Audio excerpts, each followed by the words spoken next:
Leo tarehe 3 ya mwezi wa 7 mwaka 2026, Mahakama ya Rufaa ya Tanzania ambayo ilikaa katika kikao chake hapa jijini Dar es Salaam, kuna majaji watatu, Jaji Mwarija, jaji wa Mahakama ya Rufaa, Jaji Zainab Mruke, jaji wa Mahakama ya Rufaa, na Hamisi Amur, jaji wa Mahakama ya Rufaa. Nilikuwa nasikiliza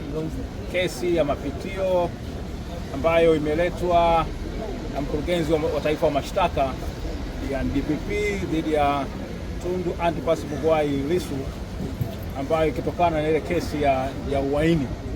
ambayo iko bado katika mahakama kuu masijala ndogo hapa Dar es Salaam. Sasa maombi haya yanatokana na ule uamuzi wa mahakama kuu wa tarehe 24 ya mwezi wa pili mwaka 2026, ambapo mahakama kuu ilikuwa imekataa kupokea ile notisi ya ushahidi wa ziada kutoka shahidi ambaye tayari alikuwa ameshaorodheshwa katika orodha ya mashahidi wa mahakama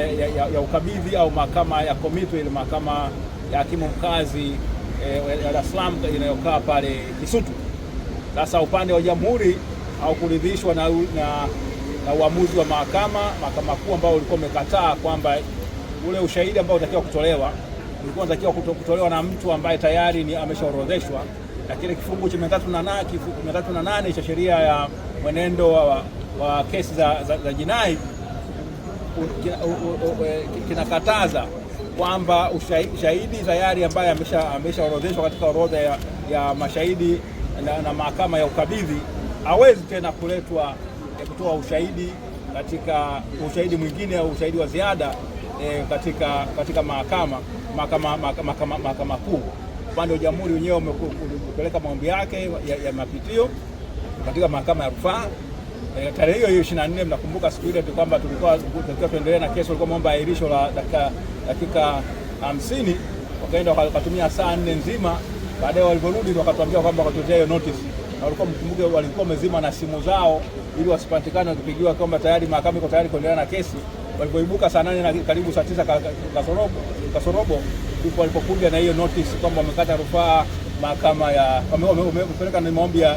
mapitio mahakama ya rufaa. Sasa kesi hii imechukua, mwenyekiti ameweza kuonyesha wazi kabisa kwamba tokea tarehe 24 ya mwezi ule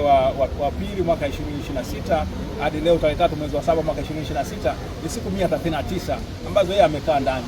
kesi haijasikilizwa, na amesema kwamba ilikuwa ni mbinu mojawapo ya kuweza kuipaki hii kesi, kwamba kuichelewesha tu wakati yeye anaendelea kuumia. Sasa alikuwa amewasilisha zuio pingamizi dhidi ya maombi ya serikali, akisema kwamba haya ni miongoni mwa aina ya mashauri au aina ya maombi ambayo hayaruhusiwi na sheria, kwa sababu mahakama inapotoa uamuzi mdogo kuhusiana na hoja yoyote mahakamani, basi wadaiwa waruhusiwi kukata rufaa au kupeleka maombi ya mapitio, labda tu pale ule uamuzi unapokuwa umetolewa uwe na ile hadhi ya kumaliza kabisa lile shauri au kuamua kwamba nani kashinda nani kashindwa, na kwa maana hiyo kuna hukumu au kuna uamuzi ambao unaamua moja kwa moja haki za wadaiwa. Kilichotokea siku ilikuwa ni kwamba tu kipande cha ile notice ilikuwa imekataliwa na kesi itakiwa iendelee. Kwa hiyo wakawa wameweka pingamizi, upande wa serikali wanasema wao walikuwa sahihi, wao walikuwa wanapinga kwamba wanasema mahakama ilikwenda ianza kujadili ule ushahidi na kwamba hawakusikilizwa kutokana na kujadili ushahidi. Mwenyekiti Tundu Lissu ameweza kuonyesha kwamba amepitisha katika rekodi ile kuonyesha kwamba jinsi ambavyo mahakama kutoa nafasi kwa pande zote mbili kusikilizwa, na kwa maana hiyo basi hilo dai la kusema kwamba kusikilizwa sio sahihi, na akaomba vile vile kwamba kutokana kwamba amekaa ndani kwa hiyo siku 139 basi mahakama itumie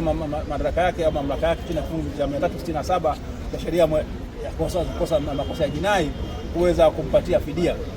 Na akasema kwamba yale yote ambayo yamefanywa na mkurugenzi wa mashtaka wa taifa mashtaka yanakiuka ibara ya 59